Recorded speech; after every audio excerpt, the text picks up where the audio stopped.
Well, here I am again, lucky me, feeling like I stumbled into a golden age of comic books by accident here. That this is a modern book, that this is the bestseller right now in comics, is a reassuring thing, because let me tell you, Absolute Batman is cold, very cold, and this was an enjoyable experience. This is just another factor in the Absolute universe, making it one of the biggest things going on right now. And this book needs you inside it. Well, Real subtle, here we are bro. again. Good morning. If it's morning for you, it's morning for me. And, good afternoon or good evening if you're watching from somewhere else. Having a good day. Hope everyone had a good weekend. This is actually like my week, in the beginning of my weekend. I'm off on Mondays and Tuesdays, and I Now he's telling hey, us I'm his life cool story, with it. everyone. Got some goodies in the mail. How's that Finally shipping got and my handling feel? Space Ghost Volume 1 set complete, so I can begin reading that. I was kind of hurting over that. Felt like I was missing out. Can't wait to do the review on it. But today, as you saw in the forward, we got business. And that business includes not only the review of Absolute Batman, big one right there. I think you're living under a rock if to overuse a phrase I overuse. I think you're living under a rock if you haven't heard of this.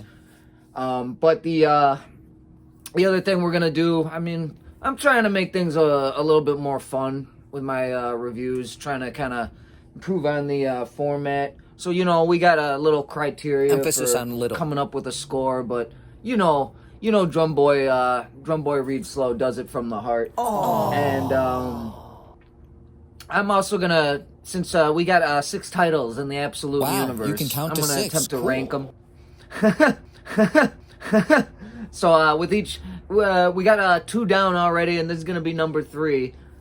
So we got 3 to rank so far today. So let's see how Batman stacks up against Absolute Wonder Woman as a title, which was very good. We already know how it stacks up in my mind against Absolute Martian Manhunter. Talk about a squash match. You really think you're so cooking anyway, there, too? let's get into this bad boy. This is a incredible effort that's being brought to us by Scott Snyder. All right, that's a name we should be recognizing that. And then He's pretty good. We got Nick Dragata as the main artist, Frank Martin as the main guy on colors. But we do have some guest artists sit in, and what I can say, just like Absolute Wonder Woman and not Martian Manhunter, but other titles that I've seen where they've kind of switched an artist in for an issue or two. What I liked about these Absolute titles is when they got an artist switched in, they give them like an issue or 2 to kind of like complete their portion of the story, and that really helps when you get those guest artists. But anyhow, Well, that's a relief. So digging in, let's get to first impressions. So I had, as I explained in my previous Absolute title reviews, I had the opportunity to kind of dip my toes in with the first 3. That would be Superman, Batman, and Wonder Woman. And I got about 3 issues, maybe 4. I really don't know that I got to 4 though on any of them. But I got a little sampling, and it was still in like the very early infant stages of these concepts. It's if you don't know, if you are absolutely 100% new to the Absolute universe, let's get to this. It is just like the Ultimate Universe in Marvel in that they're taking these classic characters and they're just mixing up their character bio, so to speak, and bringing them back in just a new form. For example, in Bruce Wayne's case, he is jacked. He's a big boy. He's a big dog, and you know what?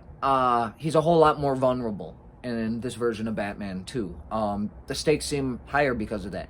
I'll get into more about Superman. Wonder Woman was, for long and short, I described it as like Wonder Woman meets black metal somehow. It just was like very, very a cool depiction of Diana. But anyhow, enough about the other titles. We're on Batman today, and so I had high expectations for this because I am a pretty big Batman fan. I really like the 85 to 1990 era of Detective Comics and adjectiveless Batman, and I can honestly say that nothing current, and I've yet to read Dark Patterns yet, but I think that might kind of hit it. Dark Patterns, I think that issue 12 is coming out. That I'm so looking forward to that run being complete, by the way. Super excited about the review for that. But nothing has really hit like those 80s issues that I was so in love with. Except maybe this. Absolute Batman gave me vibes of multiple. Okay, so for one thing, it actually gave me vibes not just of previous comic eras. It gave me vibes of the animated series, animated productions. It gave me vibes of previous alternate universes or expansions on the universe, and it even gave me a slight impression. I kind of got the vibe from the Arkham Asylum, the original Arkham Asylum game. So this drew from a lot of different possible influences. Scott Snyder, kind of bringing this to life. You could tell like he had a diverse love of Batman. So what I felt was a mixture of honestly, it kind of took me to Batman Begins, the motion picture. It took me to Batman Beyond, the animated series and everything that's spawned from since. It gave me vibes of a little bit of the Dark Knight Returns by Frank Miller, and like I said, the video game Arkham Asylum. That's a lot of different mediums that Batman's extended to. The lore of Batman. And they all kind of come together and fuse it. But this really has its own feet. It's not any one of those things. It gave me the same kind of boom, boom, boom, boom. My little comic love and heart, kind of beats and the imagination gets going. And that's what I really needed out of a Batman title. I needed something fresh. And there's enough of his lore, so much of his lore packed into it. But it's the way it's been scrambled is to say the least. It's been an addictive read. So my initial reaction, I was really into it, but I've heard a lot of there's been this trope. I don't know if that's the right word. There's been this theme of reviewers being it's so stupid, it's so over the top that it's good. It's good comic goodness. That over-the-topness factor for me faded after, I'd say, by issue 4, when I really got into my sequential read, and I sat down there and I went through all 13 available issues inside 24 hours, we'll say. That feeling that this is just so it's almost extreme factor, everything having to be taken to the nth power, that faded, and it actually started to become a coherent story where everything that seemed outlandish and over the top actually seemed to fit. And so to say Scott Snyder did enough world building with this this familiar story that doesn't feel familiar, by issue 10 you're enwrapped in this universe, and that was something I actually wasn't expecting from my initial first impression. This time last year, just getting into issue 3, I think was roughly out by now, but I might be a little bit off in my timeline. So definitely first impression, expectations exceeded. This is more than just a comic fan who loves Batman collecting a title to stay current with it and stay current with the bestseller. I thought it was gonna be fun. I didn't know it was gonna be like touching the tier of like, like say my top three comics that I've read so far since coming back and getting caught up on something in the full picture. This is like Transformers level, and I'm talking Daniel Warren Johnson's recent 24 issues. To me, that was like the pinnacle of what's current, and this might actually give it this, like by issue 24, this might actually be the better book. I can't even say anymore because this was so good. So first impressions are obviously positive. Let's just get that out of the way. Let's get into the more finite details. Obviously, this is a DC title, so I don't want to like overshow any art or or cross any lines that they're gonna take my video down or do something stupid like that. But honestly, from these covers by Nick Dragata here, sorry about the reflection there. That's generally the style of art you're getting on the inside. Cool character designs. I take a wild guess if you're not, but that's generally I have to say the character designs are incredible in this. But let's get into these details. So what makes Absolute Batman a special and must read currently is definitely the writing and the art and the covers and everything. I mean, every single thing comes together and forms a perfect reading experience for a comic fan who loves Batman but has basically gotten sick of the overuse of the character, being almost godlike. I mean, yeah, he's supposed to be exceptional. He's supposed to do amazing things, but like, I think as soon as we saw Frank Miller's Elseworld or of him beating Superman, things just escalated from there. I think Wolverine had the same kind of thing, what is that called? Fan service. But anyhow, I think like Image's Invincible, like kind of like straightened out a lot of things with like universes like taking that kind of stance, and I think that maybe it's a little bit less now, but this invincibility, this aura of invincibility, they put Bruce Wayne, this new version, this new iteration of Bruce Wayne over enough, that he definitely looks like the part of like the Batman, and like he's always gonna in the nick of time know what to do and have the right counter, and he just unlimited resources, that's there. But he looks more vulnerable now, and he looks beatable, and he's already run into a villain that is just so extremely more advanced than him as far as I guess physical capabilities, that he's already gotten his ass absolutely handed to him several times actually at this point. So this is gripping in the sense that you see a very, very crafty, very, very well resourced version of Bruce Wayne, but he's very, very, very susceptible to the dangers around him, the manipulations around him. This is very interesting. At first I thought it was going to be same old Batman, same old, take out a whole army of thugs and literally, spare every single one of their lives, and also save a puppy at the same time, like. And this is a little bit more, well, obviously there's a lot more grit.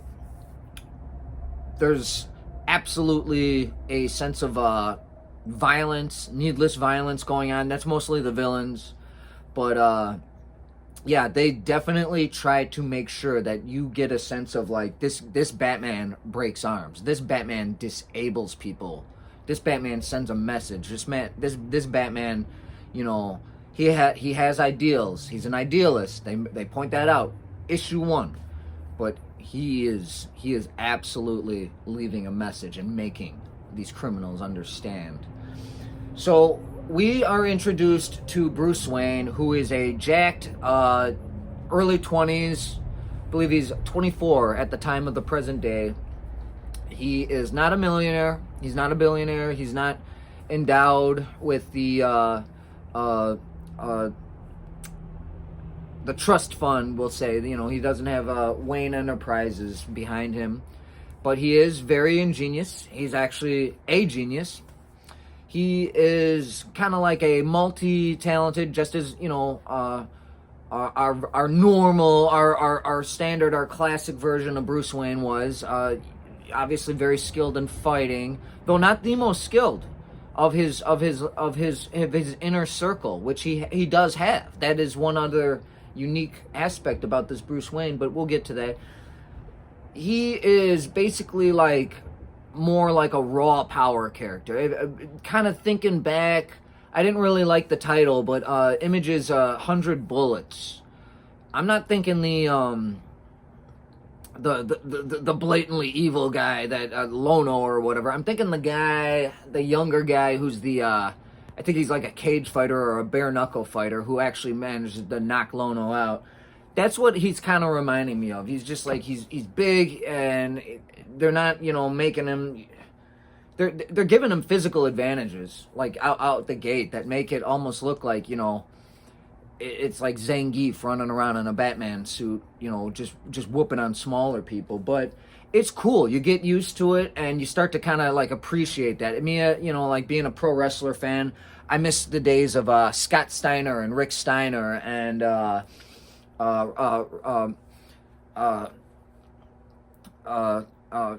You know, Ron Simmons. I liked him as Farouk and with JBL. But anyway, if you don't know what any of that means, that's fine. It's because you respect yourself. But I actually, you know, I miss the days of those guys, you know, working stiff and performing, you know, the screwdriver, you know, and making you think they almost killed somebody. But yeah. So I mean, that's kind of what I get here. Is just a very macho approach to it. Alfred is no longer a butler.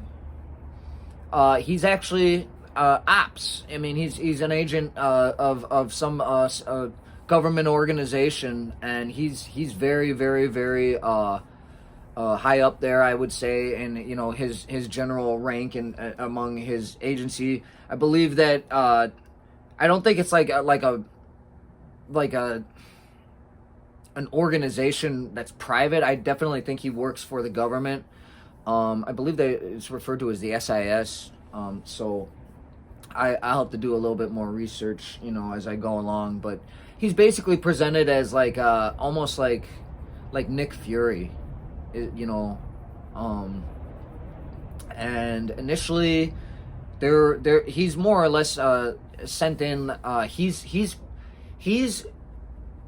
They both have like the same mission, but you know, obviously Bruce is kind of initially in the first arc.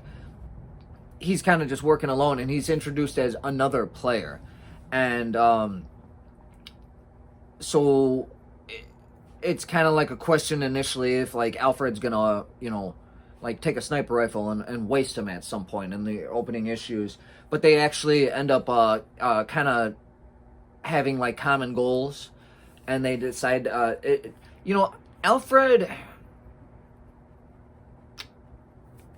I think he's called Agent Pennyworth in this more so than Alfred.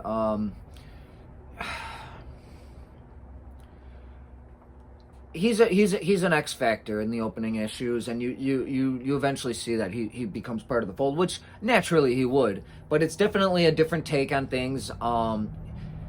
And he seems to be kind of like going his own route. Like he makes the internal decision to disobey orders, but quietly at times, to kind of allow Bruce some leeway, because the government source of, you know, why he's even there is like instructing him to basically engage and get rid of this guy, to not interfere with their thing. And he's just like, you know, in those opening 3 issues, he's through a bit of frustration and a bit of we'll say, coldness on Bruce's part. Like at one point he just ejects him out of his ride that they escaped in from a hairy situation. He goes, "All right, what are we doing next? Here, pull that lever." Boom, choo, and he gets ejects him. It's pretty funny, but they eventually start to like link up as a team and work together.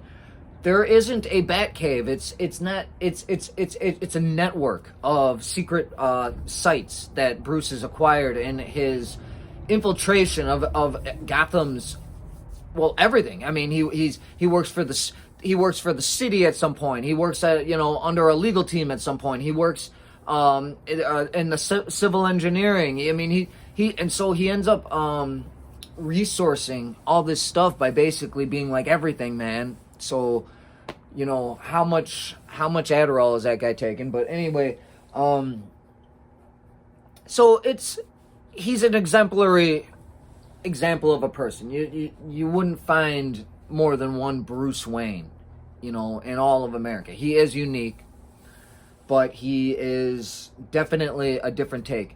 We also have the aspect that he kind of grew up with they go back to his past. The whole thing with his parents, how that like all worked out. He actually still has his mom. She's still in this. But it is indeed his father who is gunned down at a point in his childhood. But they use that aspect more to introduce his childhood friends more than like make it about like this whole, my past. A lot of why he becomes Batman and why he goes the route is because of his father's murder. But you'll also find that why he is going to stay Batman is more about these friends, these childhood friends. And this kind of gives me a little bit of a, like them going back to the flashbacks that Scott Snyder takes us, to Bruce's childhood and his upbringing and kind of his development as a young man. It really is centered about this group of friends. It kind of reminds me actually a little bit of like, say, Stand By Me, or well, pretty much any Stephen King novel that involves kids, other than the weird stuff. The idea that they had like this perfect linked childhood and that they were always there for each other is a big factor, and that they were 100% there in his support group in the wake of what happened to his father. We are introduced. You'll know them right away. There's Waylon, there's Ozzy, there's Eddie, and then there's Harvey. This is his little circle. Oh, and then of course there's Selina. So they're all that is. If you don't know, that's his rogues gallery. Of his most famous rivals in the classic comics. But they're all like just normal people. Well. Yeah, so anyway, they all got something. Waylon, a.k.a. Killer Croc, he's like an MMA fighter or a boxer or something. And he wants to open up a gym, and he's into like exotic animals. They introduce all that. Ozzy, a.k.a. Penguin, he's kind of doing stuff that's not on the up and up. Getting like fake IDs or something. It's not fully explained, but he's kind of like he's bad. He's a bad guy, but he's not a bad guy. He's just kind of like an opportunist kind of guy. Harvey obviously works under the DA or something like that. He's working under the mayor's office. It's just like in the and then Eddie's kind of like a i.e. the Riddler. He's kind of like a tech whiz. And anyway, they're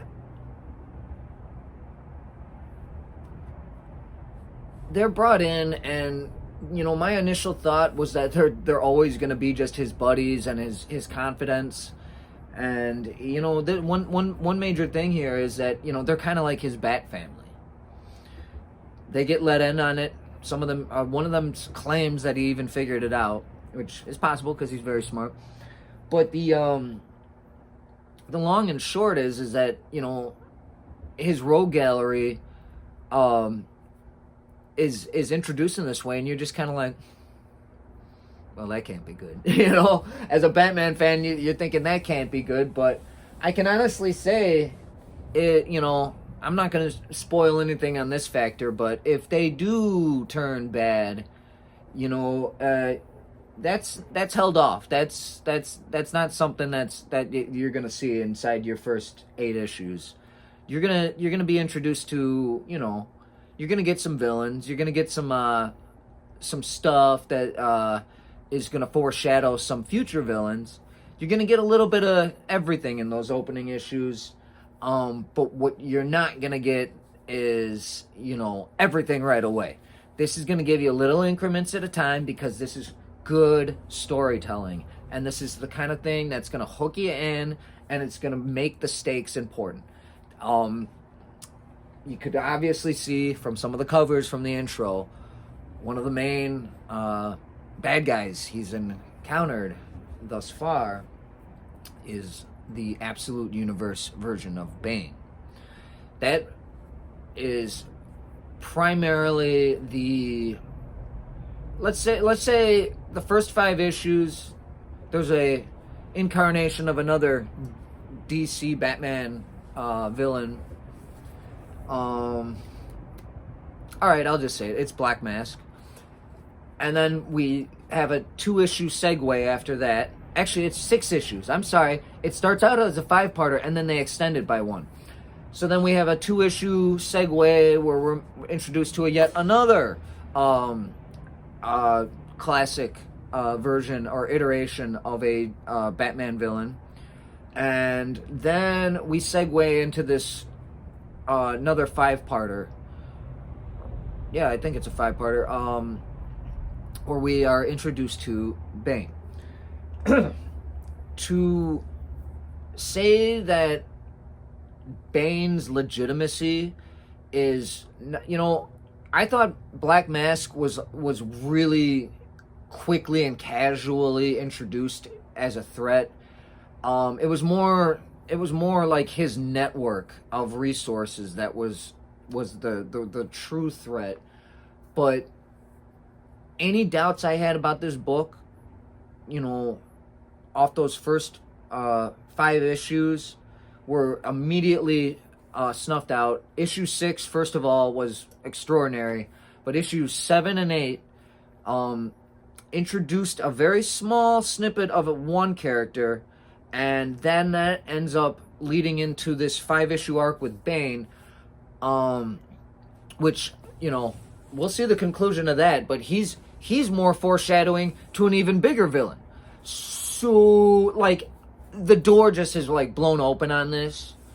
And I gotta say, like, issue 14 is supposed to be some kind of big showdown. I don't know what's gonna happen. I mean, comics have been surprising me lately. I thought issue 6 of Battle Beast, I thought that was just going to be a standard, you know, end of a miniseries. I thought he was just going to beat the villain or beat the threat, and that book's still going, and the outcome of where things are going to wind up is still unknown. And I said that was just about a perfect comic, and this is kind of in that same category, where the threats have been legitimized. The characters, I'm endeared to all these characters. My heart is throbbing with pain because I've seen some bad things happen to some of the characters. This is literally a perfect book. This is just like Daniel Warren Johnson's Transformers, in that it took something I was familiar with and it made it brand new to me. And I can't think of a single better way to get somebody to read a book than say, this feels fresh, this feels good, you're gonna like it. You know, I mean, and it's so easy. It's so easy with a book like that, with a book like Transformers, to just sell it. And when someone goes, nah, I'm okay, I'm good, you just think, what, you know? But anyway, the point is that you almost feel like oh my God, you're not gonna do, but they'll get to it because word of mouth is going to get around, and eventually eventually everyone's going to be wanting a little piece of absolute Batman. I wouldn't be surprised if, just like was recently announced with Transformers about an adult animation of it. I wouldn't be surprised if Absolute Batman gets a series of movies or something. And let's hope that James Gunn is no longer a part of the DC universe or the DCU. And yeah, I can't say enough good things about the intricate details, the art, the storytelling, the gradual increase in the stakes, the gradual world building, the expansion of what I initially thought was going to be the plot into something even deeper. This has legs, it has everything. So let's get into the criteria. All right, this is going to be easy. Sequentially read, this is a 2 out of 2 possible points, because you will want to go from issue to issue to issue, and your interest, your excitement with what you're seeing is going to grow with each issue, which is exactly what we want. We want an upward growth of everything. So that is part 1. And then we got individual issue value. Every single issue had enough of a story that was started at the beginning and ended at the end within the main story to give you enough of an individual jump in quality to it.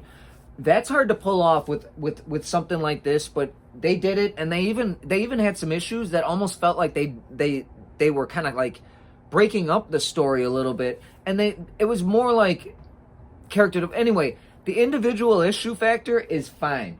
I see no reason to take any points off. I actually liked it front to back. I have no complaints about any of the issues. I think the only one that anyone could really argue kind of stuck out like a sore thumb and didn't feel like it belonged as much as yours might be issue 4, but that was a fine issue. Once you got to the end of it, it told its story and it played its part in the whole sequence, but it would have been fine as someone's first example, unless they were like just not a fan of the art. I mean, I could guess that it wouldn't be for everyone, but let's get into that very aspect, the art. The art is, well, obviously not consistent in the sense that there are guest artists, but like, for example, the first 6 issues that made up the first arc, the first battle, the first rivalry with a villain and battle for Gotham, there was only one guest artist in those 6 issues, and it was just it was issue 4. I just mentioned it. But outside of that, the every single artist that has been used on the project fits the project. They feel like a Batman artist, and they feel like they're an absolute Batman artist. They feel like they belong on this project. They fit the dynamic of the character designs. They show you, each one shows you a little bit of a different look. Obviously, Nick Dragata is the main force and the main factor here, but Nick Dragata, you got a fan for life. I love your art. And it's not Frank Martin, it's his last name is Martin, I think. But yeah, he did issues 7 and 8, and I believe one more issue a little bit later in the run. I loved his art. I really thought it was cool. I thought it definitely gave me like the animated series vibes. So anyway, getting back into it. So art is a 2 out of 2. We're at a perfect 5 out of possible 5. Coloring and covers, loved it. I didn't. Wonder Woman had an issue where they had a Absolute Wonder Woman had an issue where they had this electrical force in nature. It was a cool issue, but the artist and the colorist really seemed to struggle. I never got that vibe with any of this, and there was definitely some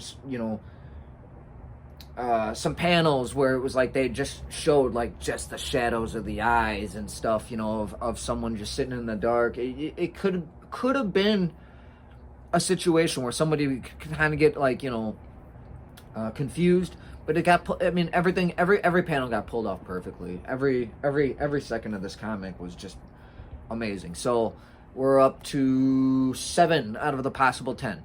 Now we're gonna get into the like the world building and the character development. Hey, I'm not gonna say the character development is completely without like a moment or two of like that's a little convenient, or that's a little that came a little too easily, or a little too automatically. But no, actually, the character development, once you get up to issue 13, you're pretty attached. You're pretty attached to these characters, and what happens to them matters. Gotham, the villainry, the whole Arc M thing that's opened up. Not Arkham, Arc M. It's huge. It's huge what Bruce is going to be up against, and I'm not sure how many issues this is going to go. But I think there's going to be some casualties. World building, character development, the development of the story, the overall storyboard.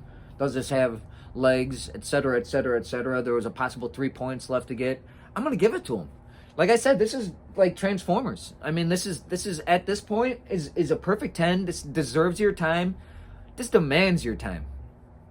You need this in your life. If you like Batman at all, if you like comics, you like action, you like superheroes, this is it. This is it. I mean, I saw my shop ordering the covers. I saw my shop loading the shelves. I see my shop ordering the reprints. I see the shelf with the reprints having holes in it because they're selling out. This is selling for a reason. Everyone is loving it. And if you're not in on the party, you're missing out, because this is a literal perfect comic book experience. If this isn't for you, if you read it and this isn't for you, to be honest with you, you're probably, not into, what is like generally viewed as the comic model of like, a good action comic that has adult consequences, we'll say, and adult themes. And hey, there's probably still something out there for you. There's, hey, maybe you like Martian Manhunter. Absolute Martian Manhunter definitely seems like the college film students the college film students style of book. But this is more like, I grew up and I loved watching, action movies back when they weren't garbage. Type of fan. So anyhow, how's this rank with the other two titles so far? I'm gonna go ahead and put this at 1. You're such a mark. This is the best of the Absolute titles so far, with Absolute Wonder Woman for me just taking a slight second place.